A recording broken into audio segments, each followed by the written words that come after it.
இன்றைக்கி எண்ணெய் கத்திரிக்காய் குழம்பு எப்படி வைக்கலான்னு பார்க்கலாம் வாங்க. அதுக்கு முன்னாடி என்னோடய சேனலை சப்ஸ்கிரைப் பண்ணிக்கோங்க. வெங்காயம், பூண்டு, தக்காளி எல்லாம் எண்ணெயில் போட்டு நல்லா வதக்கி எடுத்துக்கலாம். அதுக்கப்புறம் ஒரு மூடி தேங்காய், அதுவும் ஈரப்பதம் போகிற வரைக்கும் வதக்கிக்கலாம்.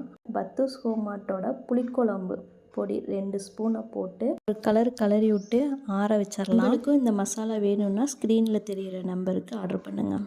இந்த கத்திரிக்காய் 15 கத்திரிக்காய் எடுத்திருக்கேன்.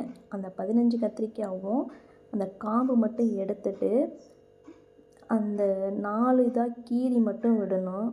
ஏன்னா துண்டு துண்டாக வந்துடக்கூடாது. அதை எண்ணெயை ஊற்றி நல்லா பொரிச்சு எடுத்துக்கலாம். பொரிக்கும் போதே முக்கால்வாசி அந்த கத்திரிக்காய் வெந்துடும். அப்படி எடுத்து வச்சுட்டு பொரிச்சு வச்ச எண்ணெயிலேயே கடுகு, உளுத்தம்பருப்பு, பச்சைக்கடலை பருப்பு, புளிக்குழம்புன்னா கொஞ்சோண்டு வெந்தயம் போட்டால் கொஞ்சம் நல்லாயிருக்கும். இதெல்லாம் பொரிஞ்சதுக்கப்புறம் வெங்காயம், வரமிளகா நல்லா வதக்கி எடுத்துட்டு கருவேப்பிலை, தக்காளி வதங்கிறதுக்கு உப்பு கொஞ்சம் சேர்த்துனோம்னா சீக்கிரமாக தக்காளி வதங்கிடும். லெமன் சைஸில் புளியை ஊற வச்சு கரைச்சி எடுத்து வச்சுருக்கேன். கொஞ்சோண்டு மஞ்சத்தூள், அரைச்சி வச்ச விழுது எல்லாம் ஆட் பண்ணிக்கலாம்.